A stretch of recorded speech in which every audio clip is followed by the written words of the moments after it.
bugas.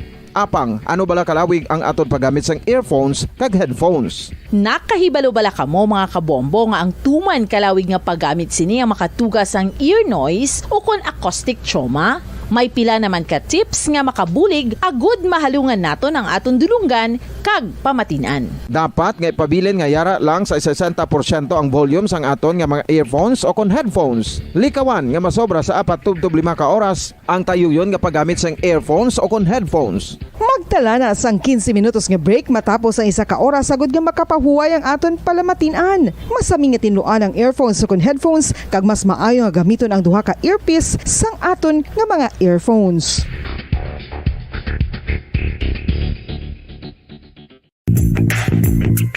Sa karon nga may ginapangatubang nga pandemic, importante nga halungan gid ang ikaayong lawas. Apang hindi lang physical health ang dapat hatagan sa pagtamuda, bangod importante man ang mental health. Paano bala halungan ang aton nga mental health? Una, kinahanglan nga halungan naton ang aton kalawasan kaangay sang pagkaon, pag-ehersisyo, pagtulog kag pagpahuway sang insyakto bangod ang poor physical health ang makaapekto sang modo kag panghuna-huna sang isa ka tawo. Kinahanglan man nga mag-set sang boundaries sa tanan nga bagay, hatagan sang balorang kaugalingon kag iselebrar ang mga kadalagaan bisan ano pa ini kagamay. Maayo man sa mental health ang pagpatawad sa isig kapareho. Bangod gina-release ni ang kabugat sa Balatsyagon subong man ang pagkamapasalamaton. Sunod sa research, dako man ang mabulig sa pagpangamuyo sa paglikaw sa stress.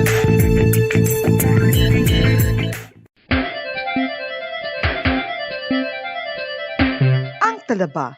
Sino bala ang hindi maganahan magkaon sang talaba? Magluwas sa manamit sini nga sabor, ang talaba ang nagaunod man sa calories, protein, fat, vitamin D, thiamine, niacin, vitamin B12, iron, magnesium, phosphorus, zinc, copper, manganese kag selenium.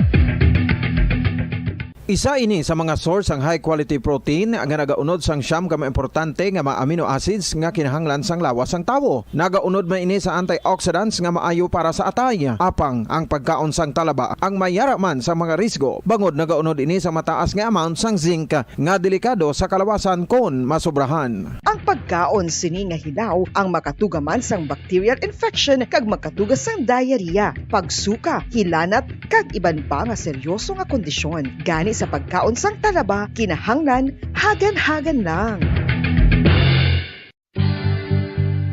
Oral disease, nagapadayon nga seryoso nga public health problem sa Pilipinas. Ang prevalence sang dental caries sa mga permanent teeth ang nagapabilin nga mataas sa 90% throughout the years. About 92.4% sa mga Filipinos ang may tooth decay, kag 78% ang may gum disease o kon periodontal diseases, santo sa report nagikan sa DOH. Bisan pa nga ini ang preventable o kung matapna, ini nga balatian ang nagapikto sa halos kada Filipino at one point or another sa iya nga pagpangabuhi. Ang pag-practice sang good oral kag dental hygiene kaangay lang sa paghalong kag pagtatap mo sa imo kaugalingon. Nagatap na ini sang bad breath, tooth decay, gum disease, resulta ang healthy nga baba. Ang healthy nga baba o kon mouth, maayo nga indicator nga maayo man ang imo lawas. Gani halungan gid ang aton nga dental health. San o ikaw ulihi nga nag-ilis ang sponge nga ginagamit mo sa paghugas sa mga kitchen utensils? Ang kitchen sponge mga kabombo, ang mas mahigko pa sa toilet. In fact, ginpahayag sang microbiologists nga ang mga butang nga ginagamit naton sa pagtinlo sa mga dishes ang pinakahigko nga bagay sa balay. Sa isa ka pagtuon nga na-publish sa journal nga Scientific Reports, ang spongy bacterial colonies ang mas delikado sa aton ikaayong lawas. Bangod sini, ginarekomendar sa mga researchers nga dapat islan ang sponge kada simana. Ang kitchen ang lugar sa aton balay kung sa diin nagasugod ang mga new bacteria. Bangod sa human traffic kag food preparation. Bangod ang sponge ang masami nga warm, mabasa kag matrace ang old food. Ini ang ideal nga breeding ground para sa bacteria. Suno sa pagtuon, maayong idea nga tinluan ang sponge kada tapos gamit. Apang ginasuggest sa mga researchers nga regular nga islan ang kitchen sponge. Ang kitchen ang lugar sa aton balay kung sa diin nagasugod ang mga new bacteria. Bangod sa human traffic kag food preparation. Bangod ang sponge ang masami nga warm, mabasa, kag may trace ang old food. Ini ang ideal nga breeding ground sa para sa bakterya. Suno sa pagtuon, maayo nga ideya nga tinluan ang sponge kada tapos gamit, apang ginasuggest sa mga researchers nga regular nga islan ang kitchen sponge. Yari na ang isa sa nakapabaylo kag nakabaton sang brand new radio set with AM and FM band kag 1,000 pesos cash. Nagikan sa Bombo Radio Bacolod. Ko si Anisito Delicano, taga Libertad Extension, Bacolod City. Nagbabaylo ko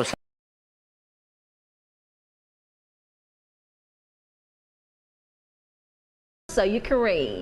Samantala pa rin, lumalakas naman ang panawagan ng mga mambabatas sa Pilipinas. Magkaroon na ang Kongreso ng special session upang tugunan ang epekto ng patuloy na pagtaas ng presyo ng produktong petrolyo.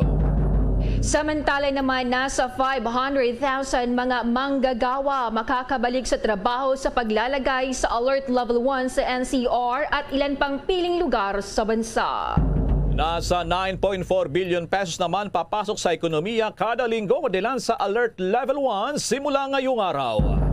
Ang CBCP nilinaw na dapat sundin pa rin ang health protocol kasabay ng pagpapahintulot sa pagpapahid ng abo sa noo sa Ash Wednesday bukas. Sa sports balita naman, international football body na FIFA sinuspindi na rin ang Russian national team at Russian clubs na hindi na sila maglalaro sa lahat ng kompetisyon kasama ang World Cup. At sa ating entertainment news, 3 Filipino filmmakers mula sa Pangasinan wagi sa isang international film festival. At live nationwide, worldwide, via satellite mula sa Bombo News Center, Makati, kami po ang maghatid ng mga balita. Ako si Bombo Jane Buno. Ako naman si Bombil Maraculat ngayon sa detalye ng ating mga balita. Bombo International News. Nagpapatuloy pa rin ang matinding labanan sa ikalimang araw ng pagsalakay ng Russia sa Ukraine sa kabila ng mga pag-uusap tungkol sa ceasefire. Dose-dose ng mga sibilyan na ang namatay sa pangalawang lungsod ng bansa ang Kharkiv. May mga ulat ng pamamaril sa hilagang lungsod ng Chernihiv. Lahat ng 3 lungsod naman ay nananatili sa ilalim ng kontrol ng Ukraine. Nagpapatuloy naman ang pang-ekonomiya at diplomatikong mga hakbang. Nauna nang sinabi niya Pentagon spokesperson John Kirby na sinusubukan ng Russian forces na makapasok sa loob ng Kiev, ngunit nabigo ang mga ito at nanatili pa rin sa labas ng center. Ang mga Ukrainians ay mabisang lumalaban sa paligid ng Kiev. Ginawa nila itong isang matigas na slug para sa mga Russian na makalipat pa sa timog. Samantala, inihayag naman ng Kremlin na inilagay ni Russian President Vladimir Putin sa mataas na alerto ang nuclear forces ng Russia matapos ang mga komento ni United Kingdom Foreign Secretary Liz Truss at iba pa. Sinabi ng tagapagsalita ng Kremlin na si Dmitry Peskov na hindi katanggap-tanggap ang mga pahayag na ginawa tungkol sa mga posibleng salungatan sa pagitan ng NATO at Moscow dahil sa pag-atake ng Russia sa Ukraine. Noong linggo, sinabi niya kung hindi titigil ang Russia, ang ibang mga estado ay maaring banta at ito ay maaring magtapos sa conflict sa NATO. Sinabi nila na ang Foreign Secretary ay palaging nagsasalita tungkol sa NATO bilang isang defensive alliance at kailangan ng UK na suportahan ang Ukraine. Tugnay pa rin naturang malaking balita. Iniulat naman doon sa White House sa Amerika na kinikilala ni US President Joe Biden at mga world leaders ang katapangan ng mga mamamayan ng Ukraine sa harap ng pagsalakay ng Russia. Tinalakay din ng mga ito ang kanilang patuloy na suporta sa Ukraine, kabilang ang seguridad, pang-ekonomiya at humanitarian assistance. Sinabi ng White House, tinalakay din ng grupo ang kanilang mga pinag-uugnay na pagsisikap na magpataw ng mas matindi pa ng mga penalties at mga kahinatnan upang panagutin ang Russia habang nagtatrabaho upang mapanatili ang pandaigdigang katatagan ng ekonomiya. Kabilang na rin ang tungkol sa mga presyohan ng enerhiya at ang grupo ay kinabibilangan nila sa pulong nitong si Biden. Si Canadian Prime Minister Justin Trudeau, ang European Commission President Ursula von der Leyen, European Council President Charles Michel, French President Emmanuel Macron, German Chancellor Olaf Scholz, Italian Prime Minister Mario Draghi, Japanese Prime Minister Fumio Kishida, NATO Secretary General Jens Stoltenberg at ang Polish President na si Andrzej na si Duda. Sumanya kasama rin sa pulong si Romania na President na si Klaus Iohannis, si UK Prime Minister, United Kingdom Prime Minister Boris Johnson. Noon rito lumabas din ang mga balita na layon pa ng European Union na patawan ng dagdag na mga sanctions ang mga makapangyarihang tao at kumpanya doon sa loob ng Russia na kinabibilangan ang mga sikat na mga prominente sa Russia. Kremlin Press Secretary Dmitry Peskov, Alexander Ponomarenko, ang chairman of the board ng Sheremetyevo International Airport doon sa Moscow.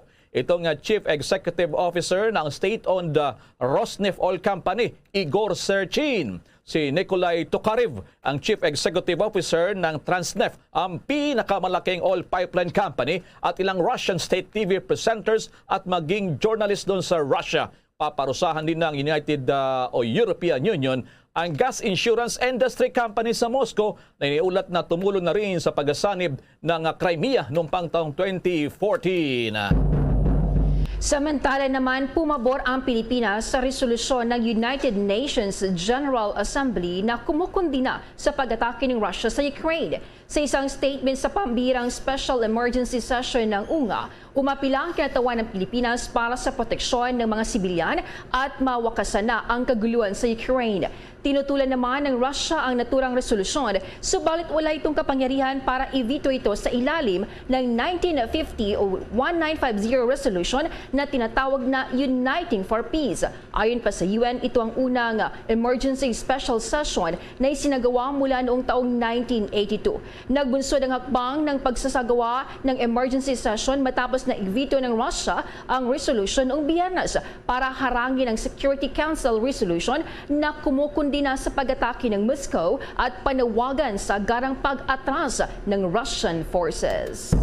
Mga balita naman sa Pilipinas, dumarami mano ang mga mamabatas na umaapila na kay Pangulong Duterte na magpatawag ng special session upang makahanam ng hakbang para maibsan ang epekto ng patuloy na oil price increase. Para kay Congressman Joey Salceda, ang chairman ng House Ways and Means Committee, kung sakali raw na nasa $100 na ang presyo ng kada barilis ng crude oil sa kalagitnaan ng buwan ng Marso, dapat umanong kumilos na rin ang Pangulong Duterte na magpatawag na ng special session kahit virtual. O narito ilan pang mga kongresista ang sumusuporta rin sa naturang panawagan na special session. Maaari din daw gawin ng Pangulong Duterte ay konsidera ang options na bawasan o kaya isuspindi ang fuel excise taxes sa ilalim ng tinatawag na train law. Nangangamba naman ang ilang mga congressman na dapat kumilos na rin ang gobyerno at huwag antayin na mag-alsa pa ang taong bayan at baka umabot pa sa 100 pesos ang kada litro ng gasolina.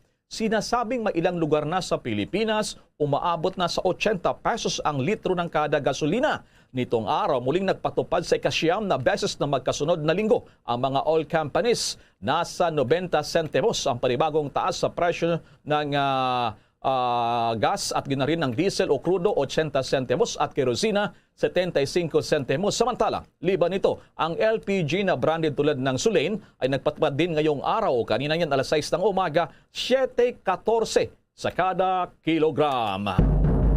Samantala, si Pangulong Duterte humarap kagabi at kaugnay pa nito sa pagbabalik na rin sa trabaho sa mga nasa Alert Level 1 sa National Capital Region at halos 4 na po pang mga lugar dito sa bansa itong Alert Level 1 at yung pagmamalaki na rin ng mga economic advisors ng pamahalaan, kaugnay po naman sa ekonomiya, dala naman sa pagbabalik na sa Alert Level 1. Inabot daw ng madaling araw. Bombo Raymond, tumutok ka kanina hanggang kanyang madaling araw. Kumusta ang pagharap ng Pangulo sa Talk to the Nation, Bombo Raymond?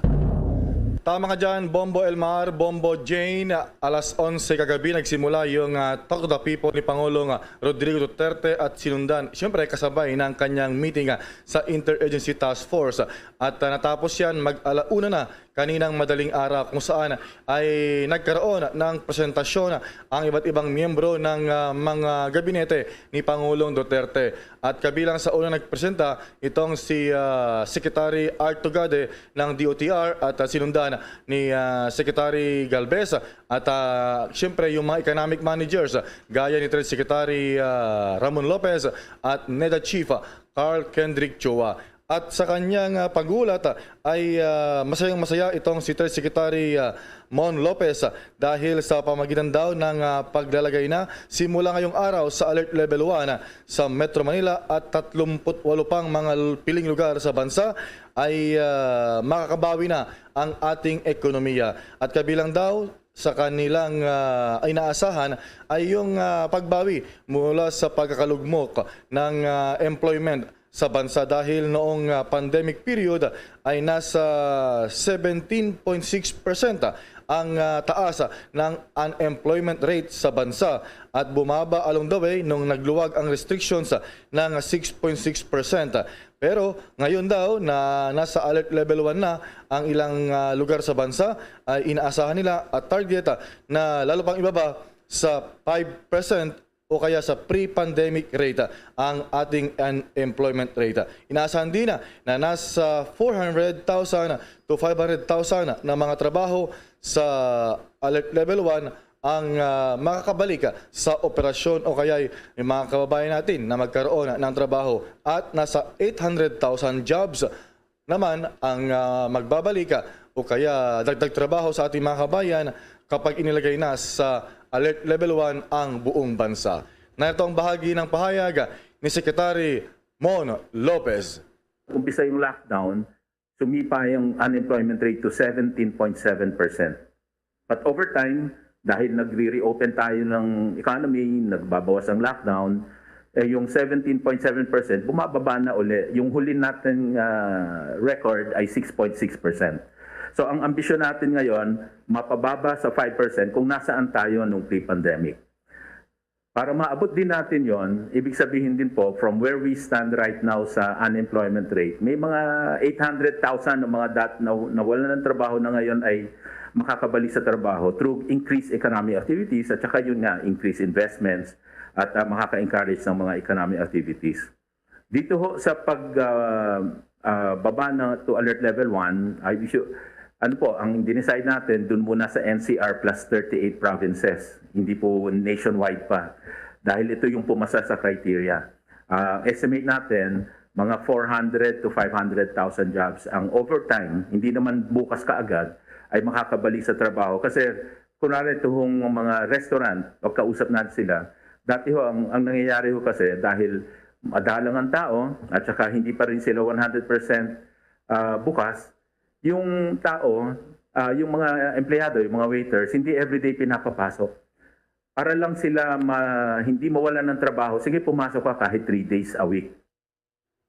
Kahalintulad din na pagtaya ang iniulat ni National Economic Development Authority Secretary Carl Kendrick Chua Bombo Elmar Bombo Jane at kabilang nga sa binabanggit niya dahil sa paglalagay sa alert level 1 sa NCR at 38 pang mga lugar ay nasa 9.4 billion pesos ang papasok na kita per week na economic activity at sa pagdating naman sa salary o sahod ay nasa 3 billion yung dagdag na kikitain o mapupunta sa mga magbabalik trabaho na mga manggagawa na pansamantalang naapektuhan ng pandemya. At kung ilagay sa alert level 1 ang buong bansa naman ay nasa 16.5 billion pesos per week of economic activity. Ibig sabihin ay 16.5 billion kada linggo ang papasok iikot sa ating ekonomiya at nasa 5.2 billion naman na pesos ang sahod o salary per week ang may dadagdag sa ating mga bulsa kikitain ng ating mga kababayan. So yan yung mga magandang projection, pagtaya ng ating mga economic managers kaugnay sa paglalagay sa alert level 1 sa Metro Manila at 38 pang mga piling lugar. Simula po yan ngayong araw, Marso 1, Bombo Elmar, Bombo Jane. Bombo Raymond, muntik ko na makalimutan pala itong napakahalaga na mensahe ni Secretary Chua. Pakinggan natin yung naging report ni Secretary Chua, Bombo Elmar. Ay nagpapakita na we are really on the road to recovery. But we need to accelerate and sustain para mabawi po natin ang mga nawala sa atin dahil sa pandemic. 9.4 billion pesos ang maidadagdag sa ekonomiya natin kada linggo, of which 3 billion are salaries. So yan po yung ibabalik natin sa bulsa ng bawat Pilipino na nawalan ng trabaho o nabawasan ng kita dahil sa alert level 2, 3, 4, or 5 sa nakaraan. And in the next quarter ay makakabawi tayo ng 170,000 na less unemployed. Yan po yung benepisyo ng present alert level 1 system natin. Pero tingnan naman natin kung yung buong Pilipinas ay lumipat na sa alert level 1. Ang ibig sabihin nito, 16.5 billion peso, mas mataas ang ibabalik natin sa ekonomiya kada linggo. Yan yung naging bahagi ng pag-uulat ni NEDA Chief Secretary Carl Kendrick Chua, Bombo Elmar, Bombo Jane. Parang lumalabas ngayon na Bombo Raymond, itong pandemic recovery na ipinagmamalaki ng Malacanang, at least maibsan din yung epekto nitong nangyayari ngayon sa international scene, Bombo Raymond. Tinalakay din ba dyan sa Malacanang paghahanda ng ating bansa sa maging epekto sa giyera ng Ukraine at Russia? Bombo, yung pangunahing bilihin, itong taas sa presyo ng mga produktong petrolyo. How's that, Bombo Raymond? Well, kagabi sa first part, yung part 1, Bombo Elmar, hindi pa tinalakay. Pero wag kang mag-alala, baka na sama ito sa part 2 na aasahan natin ngayong umaga, isa sa himpapawid. Yung pre-tape na part 2 o kaya ay ikalawang yugto ng kanyang Talk to the People dahil mahaba-haba yung naging meeting kagabi, Bombo Elmar. Hindi pa pala tapos yun, Hindi pa. Dahil halos lahat ng miyembro ng gabinete ay nagbigay ng kanilang mga report. So, merong part 2 mamaya. So, baka may mga ilan pang mga mahalaga na mga pronouncement dito ang Pangulo at yung mga miyembro ng gabinete at baka natalakay yung usapin ng isabong, usapin ng Ukraine-Russia conflict na may, kumbaga, epekto sa ating ekonomiya, partikular sa presyo ng produktong petrolyo, Bombo Elmar. Sige, maraming salamat sa mga updates na yan, Bombo Raymond. Para sa Bombo Network News, Bombo Raymond Tinaza nag-uulat para sa pambansang radyo ng Pilipinas, Basta Radyo, Bombo! Sa Vote 2022 Campaign Trail Update. Binigyan din ngayon ng Commission Elections sa COMELEC na tumutugon naman sa pinapatupad na alert level restriction ng Interagency Task Force ang kanilang mga campaign guidelines. Sa isang panayam, sinabi ni COMELEC spokesperson James Jimenez, yung mga alituntunin daw ng komisyon ay nakakalibrate at tumutugon sa mga pagbabago sa alert level na pinapatupad ng IATF. Sa ngayon, magpapatuloy pa rin niya ang guidelines sa pinapatupad ng komisyon dahil sa hindi pa rin ito nakakatanggap ng anumang formal na kailingan para paluwagin pa itong kanilang guidelines. Matili pa rin mo ng voluntaryo ang pagusot ng face shield sa ilalim ng alert level 1. Samantala, tiniyak naman ng komisyon na patuloy pa rin ang kanilang pinatupad na minimum health protocols lalo sa mga lugar kung saan ginaganap ang mga kampanya dahil sa malinaw pa rin anya na may banta pa rin naman ng pandemya itong COVID-19. Hindi na mandatoryong ipapatupad pa ng Commission on Elections si COMELEC ang pagsusot ng face shields na mga botante para sa darating na halalan sa Mayo 9. Ito ay matapos ibaba na ng pamalaan sa Alert Level 1 ang buong Metro Manila at iba pang bahagi ng Pilipinas. Ayon kay COMELEC spokesperson James Jimenez, magiging voluntaryo na lamang ang pagsusot ng face shields sa mga voting precinct alinsunod sa mga ipinatutupad na tuntunin sa ilalim ng naturang alert level ng Interagency Task Force. Ngunit sa kabila nito ay binigyang din ni Jimenez na hindi pa rin maaaring gamitin ng mga kandidato ang 100% capacity ng mga lugar kung saan mangangampanya ang mga ito sa mga lugar sa ilalim ng Alert Level 1. Ipagpapatuloy pa rin anya ng COMELEC ang mga alituntunin kabilang na ang pagpapatupad ng minimum public health protocols dahil tumutugon naman anya ito sa mga panuntunan ng IATF at bilang pag-iingat pa rin sa banta at panganib na maaring dulot ng pandemya. Samantala, mga kabombo ka Star Nation, bago tayo magpatuloy, kukuha tayo ng mga pananaw sa mga problema at gina rin ay ang mga nangungunang mga issue sa panahon ngayon. Kasama natin live nationwide worldwide, isa po sa mga tumatakbo presidential candidate, veterano pong mamabata, Senator Panfilo Ping Lacson. Kasama niyo si Bombo Elmar, si Bombo Jane, ang aking partner. Kamusta na po kayo? Sa bilang namin, 69 days to go yung countdown namin bago ang halalan. Kamusta po kayo, Senator Ping Lacson? Okay naman, proceeding sa Quezon ngayon. Doon naman kami ngayon, sa Lucena.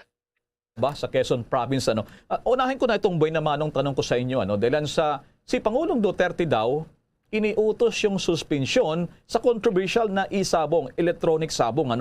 dinadaan sa internet, doon nagpupustahan at iba pa. So, anong reaksyon nyo rito? Okay lang ba sa inyo ito? Tama ba ito, Senator Ping?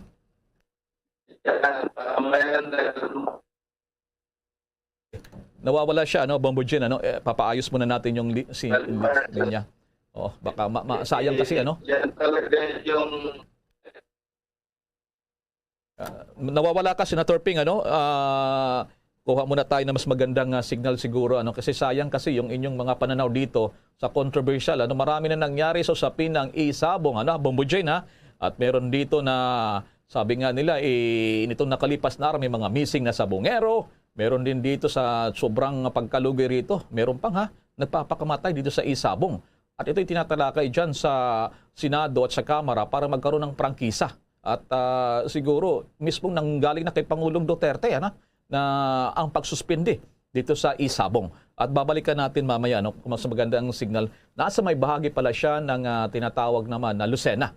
Dyan sa may Quezon Province. At babalikan natin siya mamaya. Doon pa naman sa iba pang mga pananaw at mga usapin. Lalo na dito sa nangyayari ngayon dyan sa bahagi naman ng Ukraine. At krisis na rin kasama itong Russia kung ano ang kanyang magiging pananaw. At siyempre kung maging presidente siya ng Pilipinas, ano ang kanyang magiging aksyon kung sakasakali na maharap siya dito naman sa mga usapin ito. Balikan natin, Senator Ping. Nandiyan ka na sa linya.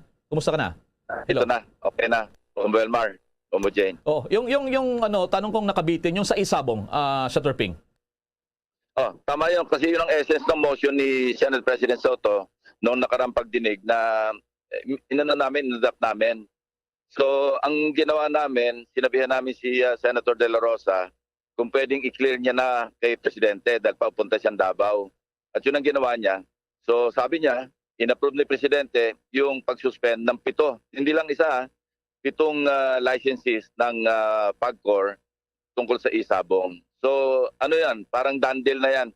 So, pinoformalize na lang namin yung aming resolution at nakakalap na ng sufficient signatures para i-adapt namin yung resolution. So, formalities na lang.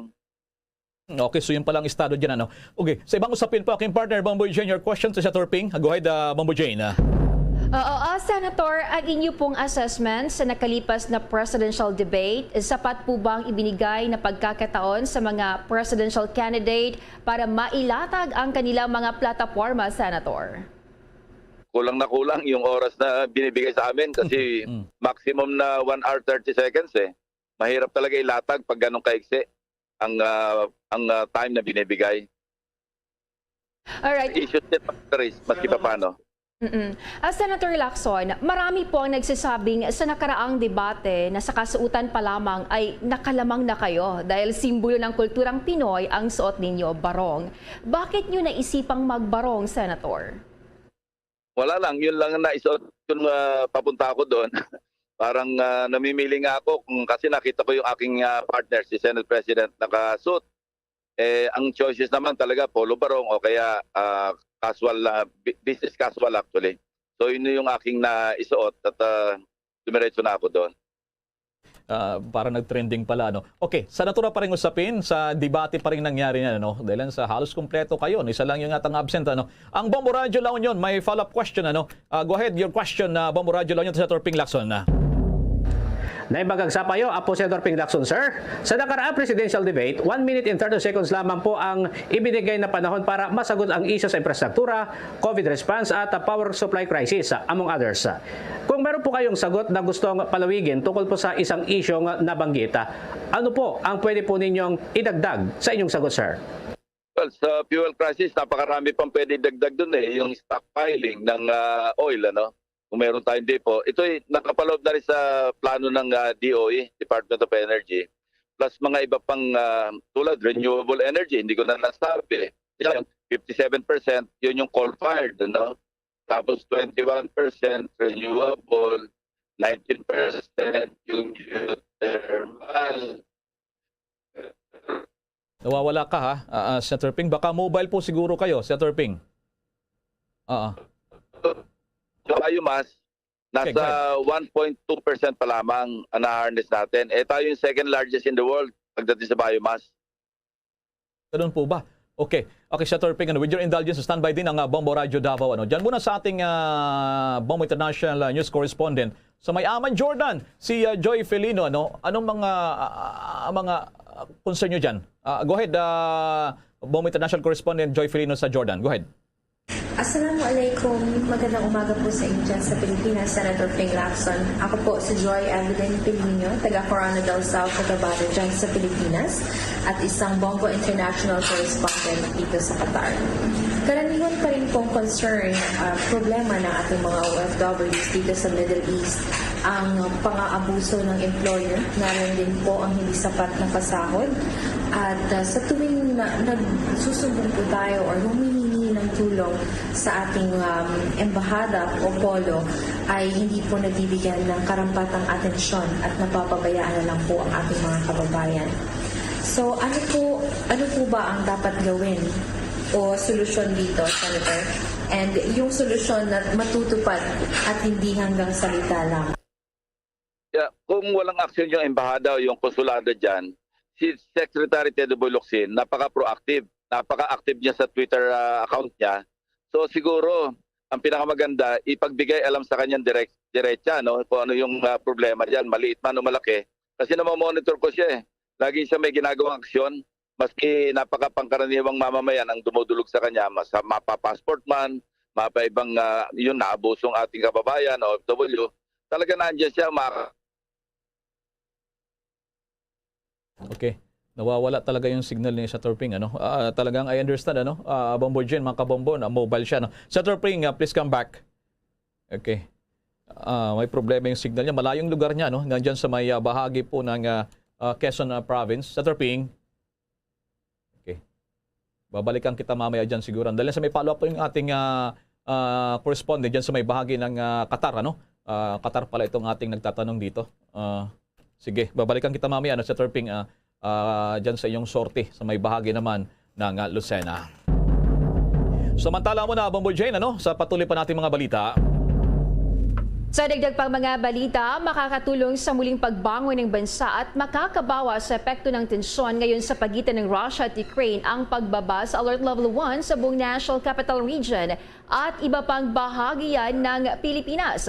Ayon kay Octa Research Fellow Dr. Guido David, kinakailangang balansihin ang pamalaan ng public health at ang ekonomiya ng bansa, lalo na ngayong lumalaki pa ang mga alalahanin sa buong mundo. Kabilang na ang uminit na tensyon ngayon sa pagitan ng Russia at Ukraine.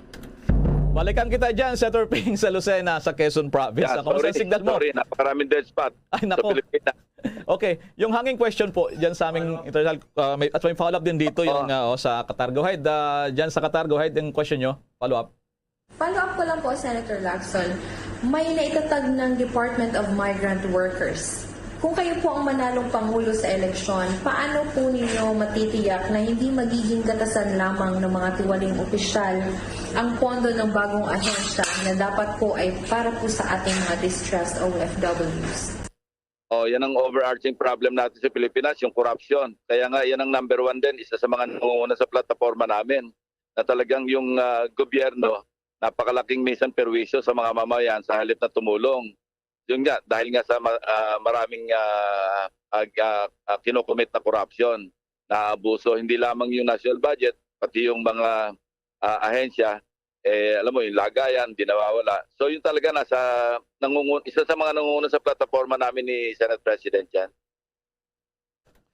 Okay, barako tayo dyan sa may bahagi ng Mindanao. Bombo Radio Davao, your question, Senator Ping Lacson. Go ahead, Bombo Radio Davao. Ngayong buntag, Senator Ping, si Bombo Alian Ferrandos po ito sa Bombo Radio Davao. Punta naman po tayo sa awayang Ukraine-Russia. Handa po ba ang Pilipinas sa kasalukuyang sitwasyon natin na kayanin ang mga magiging epekto nito kung sakaling hindi ito matatapos agad? Yun nga ang problema, kailangan mag-join tayo sa Community of Nations. Nagtataka nga ako doon sa CNN debate, ako lang yung nagtaas ng kamay nung tinanong kami kung magkokonde na kami sa Russia doon sa invasion. Alam ko meron tayong UN Charter na kung saan tayo membro tayo ng United Nations. So yun nga, hindi pa nagtagal, wala pang 24 hours, nag-join na tayo sa resolution ng United Nations General Assembly, yung UNGA, na kinukundina yung pagsalakay ng Russia sa Ukraine. Ang sama sa atin yan, nararamdaman na natin, hindi lang yung oil price hike, yung interest rates ng mga creditors natin, tumaas na. Ganun ba? Okay. Mataas mga creditors. Kung utang tayo sa 50 pesos per dollar at kung tataas yung interest rates. Yes. Opo. Nawawala muli kayo, Senator Ping. Okay. Doon pa rin sa pagtalakay kung tumataas itong pagbili ng kada barilis ng fuel dyan sa international market. Oo. Itatanong ko rin sana sa kanya, Bombo Raymond, Bombo Jane, yung usapin kung pabor siya na magkaroon ng special session, lalo na't tumitindi yung panawagan ng mga mambabatas upang tugunan itong walang humpay na pagtaas naman ng presyo ng mga produktong petrolyo. Kung nandiyan pa siya sa linya, balikan ko lamang siya bago siya magtapos. O ko lamang dito sa kanyang posisyon kung pabor siya. Dahil doon sa Kongreso, Bombo Jane, lumalakas ang panawagan na ang Pangulong Duterte kasi ngayon naka-break ang Kamara ng Senado. Nandiyan na siya sa linya. Okay, babalikan kita mamaya sa Torping bago ka magpaalam dyan sa may bagay ng Lucena City. Sa dagdag pang mga balita sa oras na ito, kinumpirma naman ng Department of Foreign Affairs na tinamaan ng missile strike ang isa namang barko. Lulan ang nasa 21 Filipino seafarers na nasa Black Sea malapit sa pantalan ng kabisera ng Odessa sa Ukraine. Alamin mamaya ang karagdagang detalye. Bombo Ilmar. Yes, nasa linya na ulit si Senator Ping. Senator Ping, isa na lang, hahabol ko na lamang. Pabor ba kayo na magkaroon ng special session ng Kongreso? Dahil talakayin itong usapin at anong magiging aksyon ng ating pamalaan sa pagtaas ng presyo ng mga fuel, produktong petrolyo, Senator Ping? Okay, talagang hirap yung linya niya, hirap talaga siya dyan sa pagsasagawa ng sorte. Nataon kasi, Nataon nga pasensya na po kayo, mga kabombo ka Star Nation, mahirap yung signal pa napakalayong lugar yung kanyang pinuntahan dyan po naman sa may bahagi ng Lucena City. Samantala sa patuloy pa ng ating mga balita, ito ay kinumpirma nga ng DFA yung isang Pinoy na crew ng barko na nasugatan, subalit hindi naman daw life-threatening yung kanilang paglilinaw. Ito po yung kanyang natamong sugat habang nalalabi namang mga Filipino crew ay ligtas na rin sa turang pag-atake. Sinalabas na statement ng DFA, yung naturang barko ay isang Japanese-owned at Panamanian flag grain bulk carrier na tinawag na MV Nomura Queen. Senator Ping, pasensya na po. Yung hanging question ko, pabor po ba kayo na magkaroon ng special session ang Kongreso ipatawag sa Pangulong Duterte? Senator Ping? Session. The subscriber cannot... Wala na. Sige. Magpapatuloy na naman tayo sa iba pa nating mga programa. Kaugnay po naman ng natura ng mga usapin. Kaugnay din dyan sa kanyang paglilibot sa may bahagi ng Quezon Province. Samantala pa rin mga kabombos, iba pa mga balita naman, hindi man direkta nakikipaglaban ang ibang mga bansa sa Russia, marami naman sa kanila ang patuloy daw ang pagbuhos din ng pagpapadala ng tulong militar at humanitarian aid doon sa bansang Ukraine. Samantala itong Estados Unidos, Canada at 19 na mga European countries ang nangako ng tulong sa Ukraine matapos na magpasaklulo ito ng military equipment. Ang Washington ay magpapadala ng dagdag na $350 million na military aid sa Kiev. Ang European Union naman sa unang pagkakataon sa kasaysayan, pupunduhan ang pagbili ng mga armas para sa Ukraine na nagkakalaga ng 450 million euros. Sinasabing ibang bansa sa Europe ay magpapadala ng fighter jets sa Ukraine. Ang Canada magpapadala naman ng lethal military weaponry sa halagang $392 million bilang tulong naman sa pagdepensa ng Ukraine sa umaataking mga Russian forces. Ang Germany naman binasag ang kanilang matagal ng pulisiya. Hindi magpapadala ng armas sa magugulong lugar. Pero ngayon, sa unang pagkakataon, magpapadala na sila ng 1,000 anti-tank weapons sa Ukraine, maging 500 Stinger surface-to-air missiles at 9 na howitzers. Magbibigay naman sila ng 14 na mga armored vehicles at 10,000 tonelada ng fuel. Makasaysayan din ang ginawa ng gobyerno ng Sweden nang tiyakin ang pagpapadala ng 5,000 anti-tank rockets, gayon din pagrarasyon ng maraming mga body armor. Huling nangyari ang pagbibigay donasyon ay noon pang taong 1939 sa panahon ng World War II nitong si Stalin. Ang France ay magpapadala ng maraming mga military equipment, pati na ang fuel at humanitarian aid at gina rin ay iba pang mga tulong militar dyan sa Ukraine. Okay, sa last call natin, Senator Ping, welcome back. Nandyan ka na sa linya? Yes, nandito na. Sorry. Talagang yung signal natin hopeless. Kailangan talaga, dagdagan pa talaga yung ang ating magsusupply ng ating mga data. Anyway, ang hanging question ko, pabor ka ba magkaroon ng special session ng Kongreso, sir? Para saan yung special session? Anong purpose? Oo, kasi ang panawagan ng ilang mga congressman talakayin yung response ng gobyerno dito po naman sa patuloy na pagtaas ng fuel. Mag-request ba kayo kay Pangulong Duterte? Special session? Baka hindi lala, meron ng special provision sa ating General Appropriations Act sa National Budget, yung batas. May special provision na doon na kung saan pag sa loob ng 3 buwan, ang average nasa $80 per barrel ang international price ng oil, automatic na magbibigay ng ayuda yung ating gobyerno sa mga transport sector at yung Department of Agriculture magbibigay ng ayuda sa mga magsasaka. Katunayan, 2.5 billion na hanggang 3 billion. Hello? Yes, go ahead. Na nakalaan para i-distribute na sa ating transport sector. Subsidy yon, bibigyan sila ng I think tigpa 5,000 pesos each, At yung sa magsasaka naman, may 500 million na nakalaan na yung DA. So baka hindi na rin kinakailangan. Kung sakaling magkakaroon ng batas na ipapasa, i-amenda natin yung provision sa Train 2. Kami rin nagpasa na kung saan kapag na-hit na $80 per barrel, masususpend yung tax rate. Kasi sa ngayon, anong nangyari? Although may provision, may deadline. Natapos yun ng December 2020. So kung sakali mang magpapatawag ng special session, yun lang ang tatalakayin, i-extend lang yung gagawing indefinite. Kung papayag yung DOF na parang permanente na, basta't na-hit yung $80 per barrel, automatic suspended yung... kasi malaki rin yung tax yan, nasa 10 pesos. So malaking diferensya. Pero sa ngayon, meron naman nakalaan na doon sa special provision na yun nga, instead na suspend yung tax rate, magbibigay na lang ng subsidy ang gobyerno galing sa national budget din. Ganun po ba? Anyway, maraming salamat po. Kung Andes otherwise, siguro dagdag na mga mensahe po sa Senator Ping Lacson. Go ahead. Yun lang, kasi yung sa Ukraine, huwag natin sabihin malayo tayo. Sa Ukraine, talagang tatamaan tayo dyan. Kaya nga, importante na, sabi ko kanina, mag-join tayo sa United Nations na mag-condemn doon sa ginawa ng Russia. Hindi pwedeng wala tayong pakialam, hindi pwedeng neutral tayo. Kasi signatory to din sa United Nations doon sa charter. So yun lang aking panawagan sa ating mga kababayan. Alright, maraming salamat Presidential Senator Panfilo Ping Lacson dyan sa kanyang sortie sa may bahagi ng Lucena sa bahagi naman ng Quezon Province. Samantala, balik muna tayo sa ating mga pagbabalita, mga kabombo ka Star Nation, ay bago tayo magpatuloy, kasama rin natin live nationwide sa ating programa ngayon sa Bombo Network News.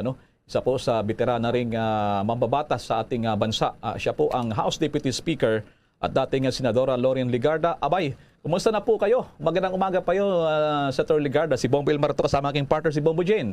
Good morning. Magandang umaga sa inyo, Bombo Elmar, Bombo Jane. Mayad nga aga kanitunan, mayang buntag, dahil magabigat. Good morning sa buong Pilipinas. Sa Metro Manila, talagang excited dito. Balitang-balita. Dahil sa ay nilagay na sa Alert Level 1 simula ngayong araw, 39 na mga lugar sa ating bansa. So, unti-unting bumabago yung ekonomiya ng ating bansa. So, ano sa tingin nyo, ang pinakamabisang pandemic recovery exit plan para po sa inyo, Senator Legarda, ma'am?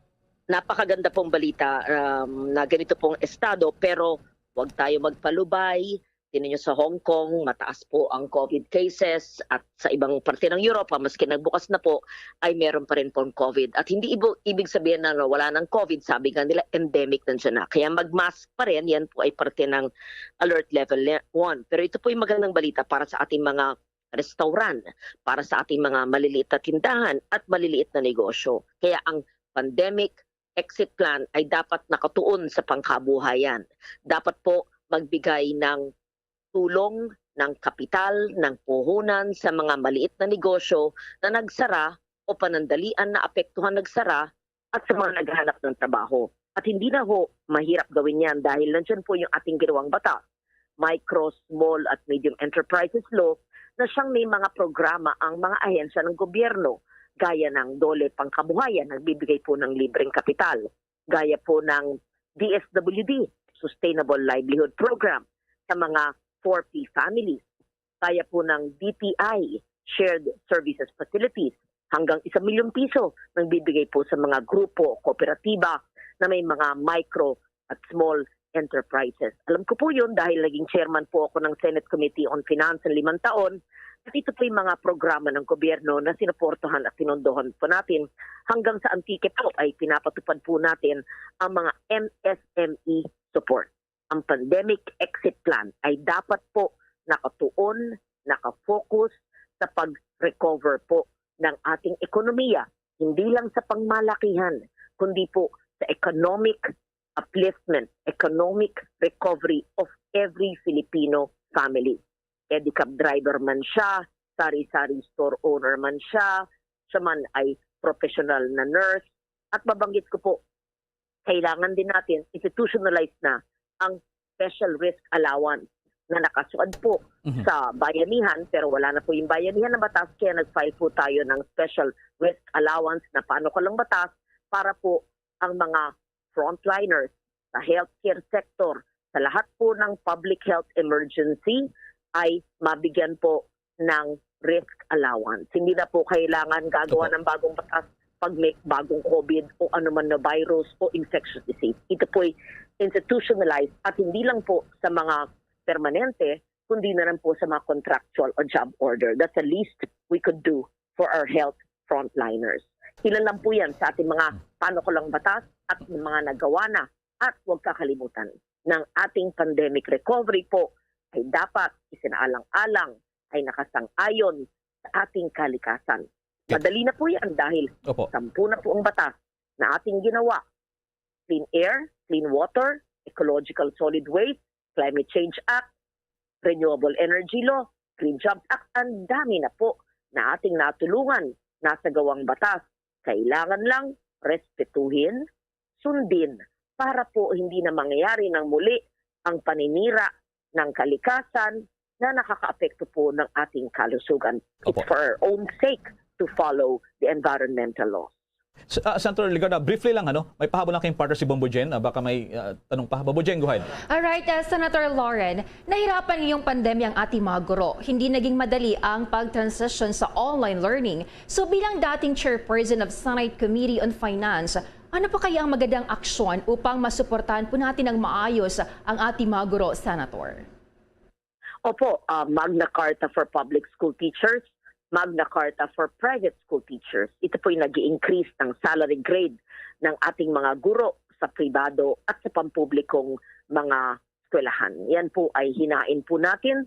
Sana po sa bagong kongreso pagkatapos ng kampanya at God willing sa Senado, ako po ay magtutulak ng pagtaas po ng salary grade ng ating mga guro sa pampubliko at pampribadong sektor. Alright. Importanteng maalagaan po dahil ito po'y naiwanan sa salary standardization law. At least sa susunod nating programa, magtatalakayan pa muli tayo. Maraming salamat sa iyong mga pananaw ngayong umaga, House Deputy Speaker at dating Senador Lauren Ligarda. Good morning po sa inyo, Senator Ligarda. Good morning at huwag kakalimutan po ng mga nakikinig na meron po tayong MSME law at importanteng malaman nila ang kanilang karapatan na pwede pong ma-access sa iba't ibang programa ng ating pamahalaan. Magandang umaga po. Right. Dagang salamat. Madamong gid salamat. God bless. God bless din po. Sa dagdag pa mga balita sa oras na ito, nagbabala na rin ang mga ambassadors ng France at European Union sa magiging epekto sa mamamayan ng Pilipinas sa nagpapatuloy na giyera sa pagitan ng Russia at Ukraine. Ginawa ni na EU Ambassador Luc Veron at the French Ambassador to the Philippines, Michel Bucuz, ang mga pahayag sa pagharap nila sa Foreign Correspondent Association of the Philippines. Ayon pa sa dalawang envoys, bagamat napakalayo ng Europa anuman ang magyari sa naturang kontinente, ay malaga sa mga bansa na sana Indo-Pacific. Ayon pa sa French Ambassador, liban sa epekto ng presyo ng langis, ilang produkto sa pagkain ay apektado rin ang maraming OFW na nagtatrabaho sa mga bansang may giyera at kalapit na lugar. Inihalimbawa din ito ang isang Pinoy crew na tinamaan ng rocket habang nakasakay sa Japanese-owned ship sa bahagi ng Black Sea, habang isa namang cargo vessel na sakay ang 11 mga Pinoy seamen na tinamaan din ng bomba sa Odessa sa Ukraine. Pakinggan natin si European Union Ambassador Luc Veron. Russia is committing an unacceptable and unjustified act of aggression against a European country, Ukraine, violating the most fundamental principles and rules of the international order and taking innocent lives. I want to start. Inyong napakinggan si European Union Ambassador Luc Veron. Samantala sa mga usapin pa ngayong araw ay meron ding panayam tong si Bombo Dennis Hamito sasagutin ang mga issue naman kasama niya Senator Joel Villanueva. Go ahead, Bombo Dennis. Mapalad tayo, Bombo Elmar, Bombo Jane. Kapiling ko dito sa aking linya ng komunikasyon, makakausap natin ngayong araw na ito ang tumatakbong senador ng bayan, ng arkitekto ng Department of Migrant Workers Law, tinanghal bilang People of the Year 2022 ng People Asia Magazine. Walang iba kundi si Senator Joel Tesdaman Villanueva. Good morning, Mr. Senator. Good morning, Bombo Dennis. Magandang umaga po sa lahat ng kayo. Maraming salamat po. Nagsimula na ho yung kampanyahan sa lahat po ng mga tumatakbong senador, bukod tangi na si Senator Tesdaman. Ang iniindurso ho ng halos lahat ho ng tumatakbong presidente. Bakit po kaya ganito kalawak ang suporta kay Senator Tesdaman? Nakakataba po ng puso, nakaka-humble, nakaka-bless, Bombo Dennis, na maranasan natin ito at ma-endorso ng mga tumatakbo sa pagkapangulo, si Vice President Robredo, Senator Pacquiao, Senator Lacson, si Yorme Isko, pati si VP candidate Sara Duterte. Lahat po sila nag-endorso na sa atin at talagang napakalaking karangalan po. Ito'y dahil sa ating track record. Tingin natin, napakadali po i-check kung ano yung mga ginawa natin, nagawa at kaya pang gawin.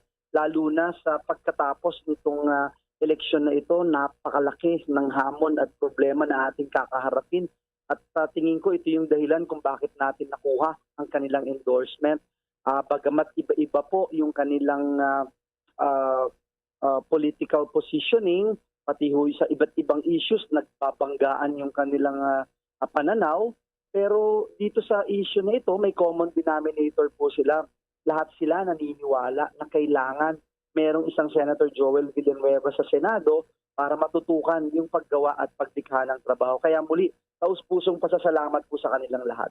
Palagi ho namin naririnig po sa inyo, trabahuhin yung trabaho, Senator Joel. Bakit po ito yung talagang napili po ninyong advokasya at bakit importante talaga na trabahuhin yung trabaho, lalo na ho ngayong panahon na unti-unti tayong nakakabangon mula ho dito sa pandemya, alert level 1 na ho tayo, Mr. Senator. Ito po talaga yung krusada natin na since time immemorial kasi napakahalaga ng trabaho. Kung titignan po natin, Bombo Dennis, yung mga datos ngayon, marami pa ring Pilipino ang walang trabaho. Ang unemployment rate natin ay 6.6%. Yan po ay 3.37 million na Pilipino na walang trabaho. Hindi pa ho kasama dyan yung hindi naghahanap ng trabaho. Yung underemployment rate is 14.7%. So that's 6.81 million na naghahangad pa ng dagdag na oras, dagdag na trabaho kasi kulang pa yung kanilang sinusweldo. At kung titignan po natin yung nangyayari ngayon at laging sinasabi ni Senator Joel Villanueva, trabaho talaga yung bakuna laban sa kahirapan. Kasi nga po kung may trabaho tayo, Bombo Dennis, meron tayong peace of mind na may mapapakain tayo sa ating mahal sa buhay. Kung magkasakit po sila, pwede tayong makabili ng gamot kasi may trabaho tayo. May pangtustos tayo sa pag-aaral, sa pangangailangan ng ating mahal sa buhay. Kaya humahalaga talaga yung trabaho. Last but not the least, yung trabaho po para kay Senator Villanueva, tingin po natin, ito yung magbabangon sa atin mula sa pandemya. Kaya ito po yung dahilan kung bakit very passionate po si Senator Joel na ipursige at i-push itong National Employment Recovery Strategy. At ngayon nga ito po ay isang executive order na sa pamumuno ng DTI at marami pang ahensya ng pamahalaan kasama ang DOLE, ang TESDA at iba-iba pa. Talagang tutukuyin natin yung mga industriya na makakagawa at makakalikha ng trabaho. Si Senator Villanueva po ang nag-push na magkaroon ng target. So this year, ang target po natin, 2 milyon na trabaho. Magandang trabaho, bagong trabaho, recovered employment na naapektuhan itong pandemya. So yan ho, 2 milyon po yan, ngunit hanggang 2022 na lang po yan, Bombo Dennis, yung nurse program na yan. So ang gusto po ni Senator Villanueva, gawing batas na yan para kahit sino pang umupong presidente, sino pa ang maging nasa administrasyon, makakaasa tayo. For example, yung 2 milyong trabaho na yan every year, gawin na nating batas yan. So, tuloy-tuloy ho yung paggawa at paglikha ng trabaho. May pandemya man o wala.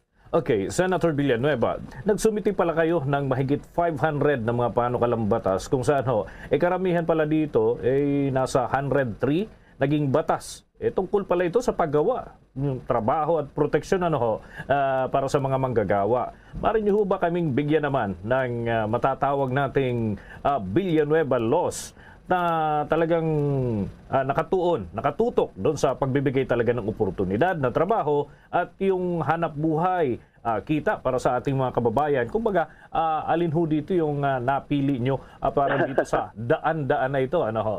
Kayo mismo ang pumili, Mr. Senator Joel.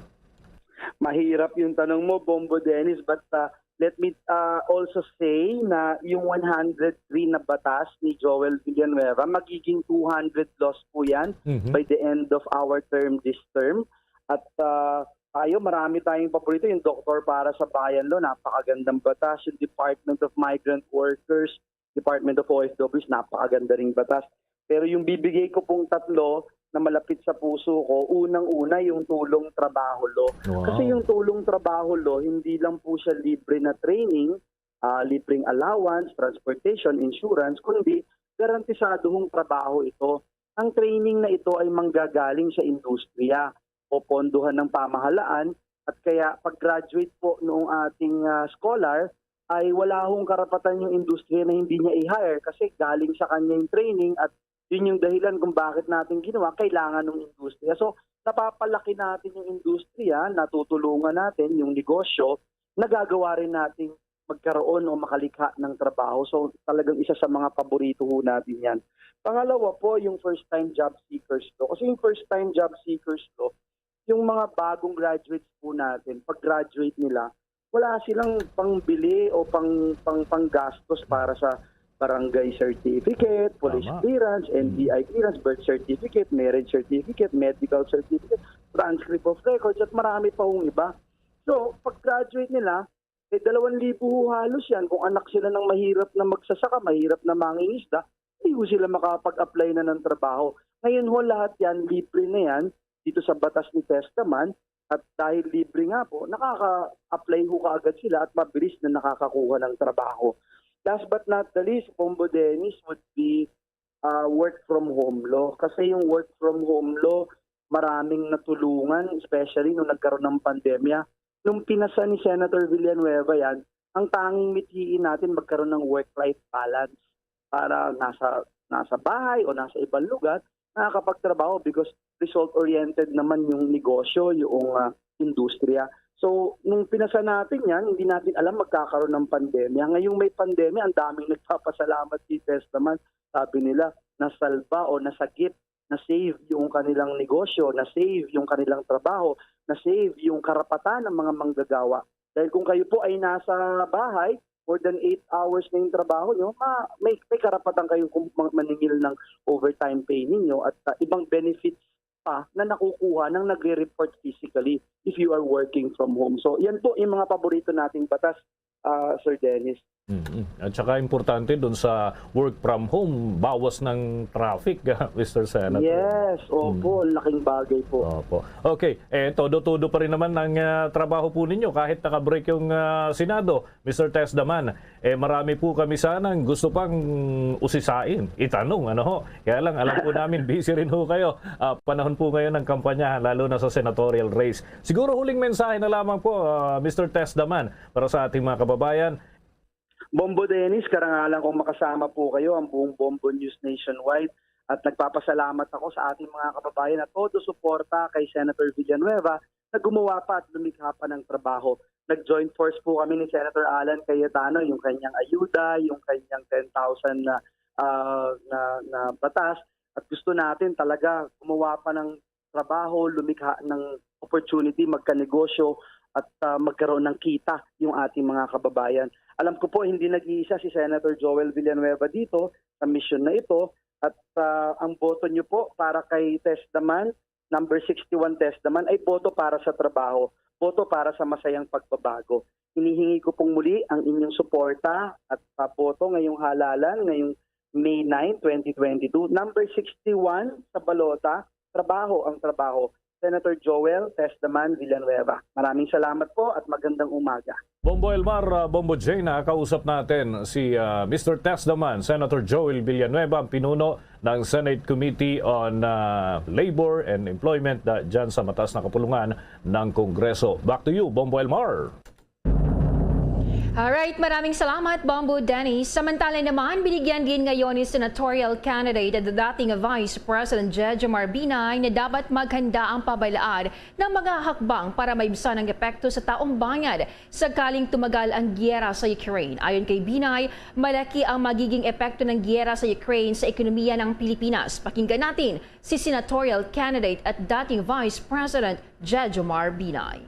Ngayon pa lang ay dapat naghahanda na tayo sakaling tumagal pa ang gulo sa Ukraine. Malaking epekto nito sa ating ekonomiya. Ngayon pa lang, mataas na ang presyo ng gasolina at kung tatagal pa ang kaguluhan, pwedeng lalo pa itong tumaas. Kapag nangyari ito, siguradong tataas din ang presyo ng pangunahing bilihin. Dagdag na pasanin ito ng marami nating kababayan na ngayon pa lang naiibsan ang hirap na dulot ng pandemya. Ano mga pwedeng gawin? Una, fuel subsidy para sa public utility drivers. Pangalawa, mahigpit ay patupad ang price ceiling sa basic goods. Yung mga magsasamantala, parusahan agad. At pangatlo, maghanda ng dagdag na ayuda sa tunay na nangangailangan. Pwedeng cash o pagkain. Yan, senatorial candidate at dating Vice President Jejomar Jojo Binay. Sitwasyon muna sa ilang mga public transportation sa National Capital Region. Simula na ngayong araw, Alert Level 1. Kumusta dyan, Bombo Marlene Padiernos? Yes, Bombo Elmar, Bombo Jane, asahan na nga na back to normal na ulit ang sitwasyon dito sa mga pampubliko o sa lahat ng transport sector dito sa National Capital Region at sa iba pang mga lugar sa bansa. So pagbaba ng Alert Level 1 na dito sa ating sa ilang lugar dito sa Pilipinas. So pagpatak kasi ng pagsimula ng Alert Level 1 sa buong National Capital Region na ibabalik na muli sa 100% ang passenger capacity sa lahat ng mga pampublikong transportasyon sa rehiyon. Ibig sabihin, pwede na ulit magtabi-tabi yung mga pasahero at mas malaya na rin makapagkumit ang lahat, kabilang na yung mga bata, matatanda at mga individual na may comorbidity. Dahil dito inaasahan na muli ng maraming mga tsuper ang muling pagbabalik sa dati ng kanilang kita na lubhang naapektuhan ng tamaan ng pandemya ang bansa dahil nga sa mga ipinatutupad na limitadong kapasidad noong nagsimula nga yung pandemya dito sa Pilipinas. Kaugnay niya na Bombo Elmar, Bombo Jane, may nakausap kami kanina na mag-asawang pumapasada ng pampasaherong jeep at sabi nga nila ngayon ay inaasahan nila na muling tataas yung kita ng kanilang pamamasada kasi bukod sa pabawasan yung mga kinikita nila, matataas din yung mga bilihin. Kabilang na dyan, yung sunod-sunod nga na oil price hike dito sa Pilipinas. Tapos, ilalas pa doon sa kikitain nila sa isang araw, yung boundary na ipapambayad nila sa kanilang minamanehong jeep. Isang araw bago naman doon sa implementasyon ng Alert Level 1 sa PITX, ay nakitaan na rin ng pagbabalik normal sa sitwasyon doon sa terminal dahil nga matutumbasan na ng ang bilang ng mga pasahero kumpara doon sa dating bilang nito nung bago pa man tumama ang pandemya dito sa Pilipinas. Sabi naman, dito naman sa MRT3, 100% na muli yung magiging capacity kung saan ay nasa 394 na mga pasahero ang may sasakay nito kada bugon o may katumbas na 1,182 na mga pasahero kada train set. Ngunit pag nagpapatuloy pa rin dito ang mga ipinatutupad ng minimum public health and safety protocols. Sa NAIA naman, Bombo Elmar, Bombo Jane ay muling bubuksan sa ang Terminal 4 na dati nang ipinasara upang makabawas sa gastusin ng ngayong pandemya.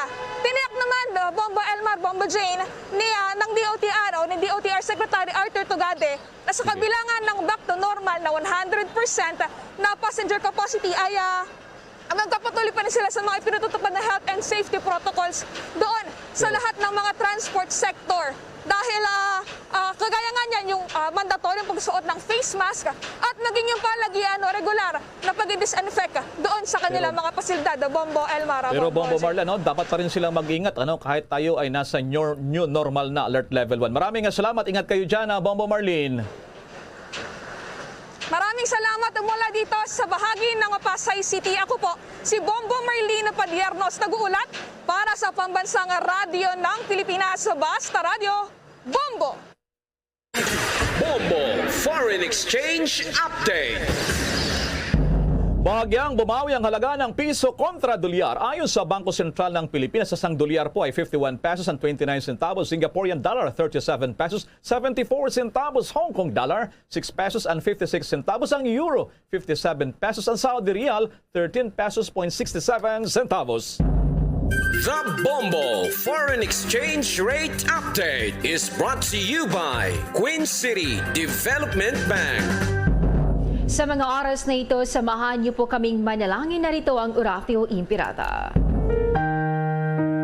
Merciful and compassionate Father, we come to you in our need to seek your protection against the COVID-19 virus that has disturbed and even claimed lives.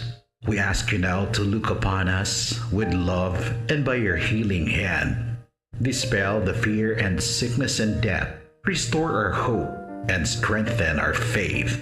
We pray that you guide the people tasked to find cures for this disease and to stem its transmission. We thank you for the vaccines developed made possible by your guiding hands. Bless our efforts to use these vaccines to end the pandemic in our country. We pray for our health workers that they may minister to the sick with competence and compassion. Grant them health in mind and body, strength in their commitment, protection from the disease. We pray for those afflicted. May they be restored to health. Protect those who care for them. Grant eternal rest to those who have died. Give us a grace in these trying times to work for the good of all and to help those in need. May our concern and compassion for each other see us through this crisis and lead us to conversion and holiness. Grant all these through our Lord Jesus Christ, your Son, who lives and reigns with you in the unity of the Holy Spirit, God, forever and ever. Amen. Amen. At live, nationwide, worldwide, via satellite mula sa Bombo News Center, Makati, kami pong inyong mga nakasamang naghatid ng mga balita. Ako si Bombo Jane Buna. Ako naman si Bombil Maracol para sa Pambansang Radyo ng Pilipinas, Basta Radyo, Bombo! At sumainyo ang kalipunan ng maiinit at pangunahing mga balita sa Bombo Network News. Hatid sa inyo ng Pambansang Radyo ng Pilipinas, Bombo Radio Philippines. Basta Radyo Bombo!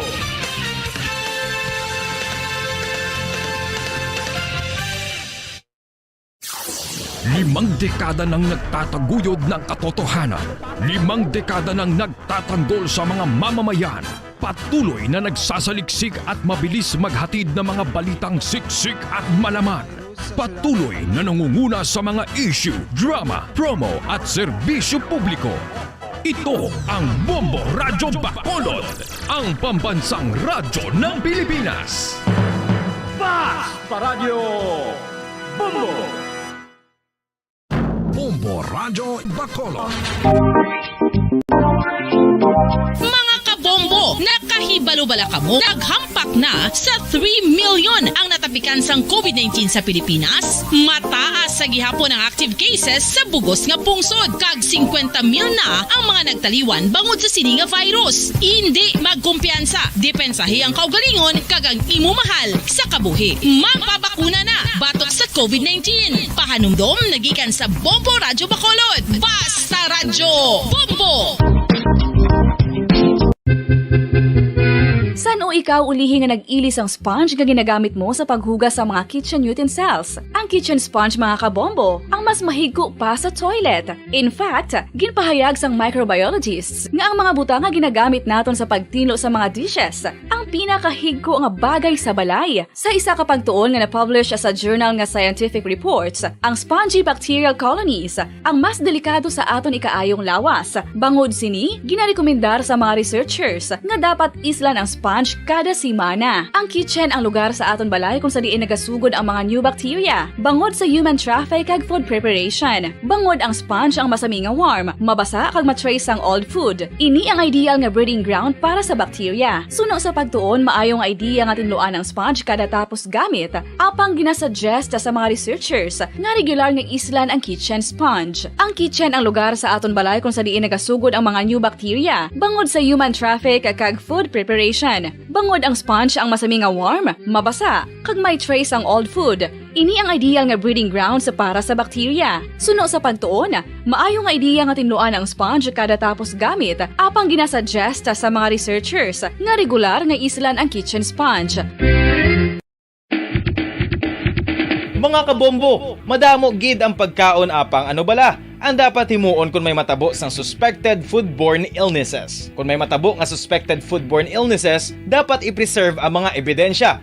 Kung may bahin sang suspected food nga nabilin, taguon ini. Putson sang maayo kag ibutang sa freezer. Magpabulong sa gilayon kung ang sintomas nagapadayon. 5 dekada nang nagtataguyod ng katotohanan. 5 dekada nang nagtatanggol sa mga mamamayan. Patuloy na nagsasaliksik at mabilis maghatid ng mga balitang siksik at malaman. Patuloy na nangunguna sa mga issue, drama, promo at serbisyo publiko.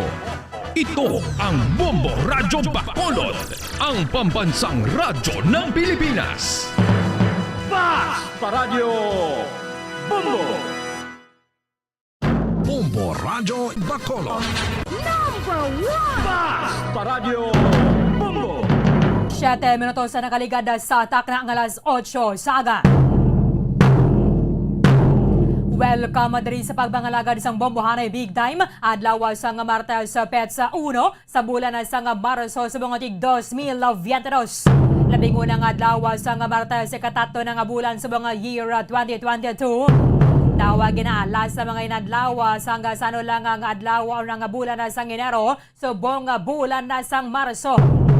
Ato na pag-welcome sa ato mga suking mga taga-Palamati diri sa may syudad sa Bacolod, probinsya sa Negros Occidental, sa bilog ng Negros Island, sa bilog man nga Western Visayas. San nga mga bahin na sa nga kalibutan nga nakatutok na, pinagi sa Facebook Live kag sa YouTube channel sang Bombo Radyo Bacolod. Welcome na diri sa pagpangalagad sang Bombo Hanay Big Time. Sa buong aga mangin kaupod ang inyong walagad si Bombo Erlin Bayonita. Updanay kita hasta las 9:30 ang atak na sa buong aga. Sa magdulong sa inyo sa mga balita lokal, mga balita nasyonal, mga balita sa luwas ng pungsod sa buong mana, mga balita sa batagal sa Ginambang, kag balita sa artista. Karon na sa mga balita sa buong man, mga tubeko ang mangin sentro sa katunatalakayan sa buong aga sa mga balita lokal. Sa buong aga, nagasaka na naman ang presyo sa produktong petrolyo, ang krudo kag gasolina. Amo nang rason ako na nga ang nagahingyo man sa nga saka sa pamasahe ang mga driver kag operator.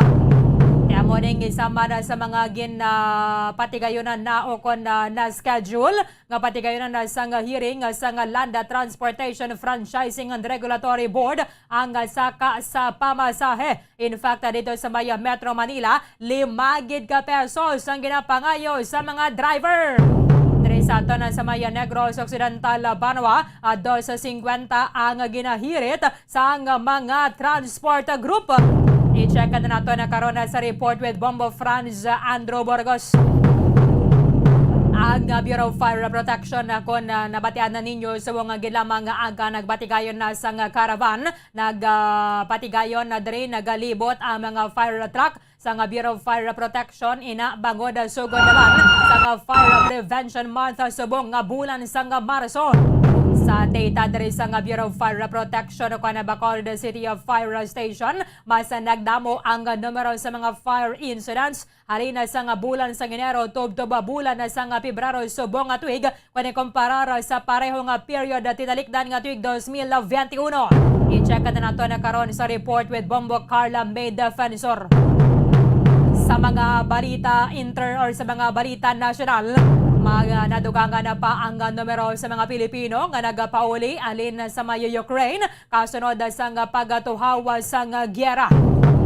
Maboto diri man na pabor ang Pilipinas sa sining resolusyon sa United Nations General Assembly nga nagakondenar sa Russian invasion sa Ukraine. Manginakapod nato na karon ng security and foreign policy expert nga si Professor Chester Cabalza kay sa masunod ng mga inadlaw banwa magabalikan naman sa may negotiating table ang mga opisyal sa Russia kag Ukraine.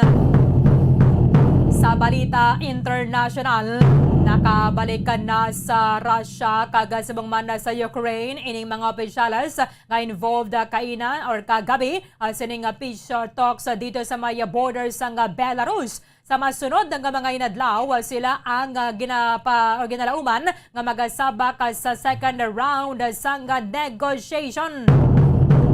Estados Unidos sa banwa magatuon na sining dangerous kag mas naga-escalate pagid ang nuclear order ni Russian President Vladimir Putin.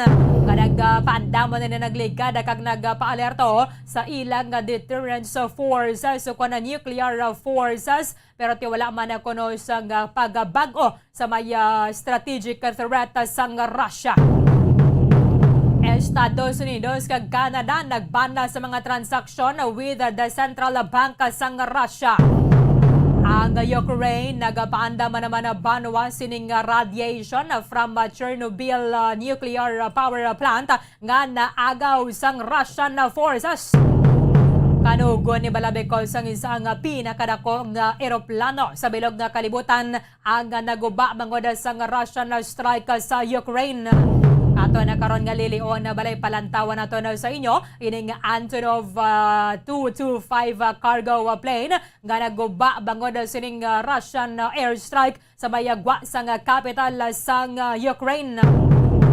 Estados Unidos sa banwa mag-expel sa 12 ka mga Russian UN diplomats bangod sining security concern. Kasunod naman sa ilang pag-atake dito sa katupad ng Ukraine.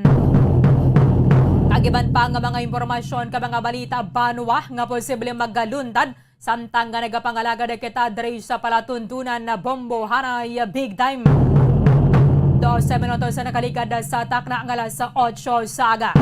Natapos ang ining peace talks sa mga opisyal sa Russia kag Ukraine kag magabalik sa ilang respective capital para sa dugang konsultasyon antes pa ang ikaduhang round sa negotiation. Suno diri sa konfirmasyon ni Ukrainian Presidential Advisor Kalo Podolyak.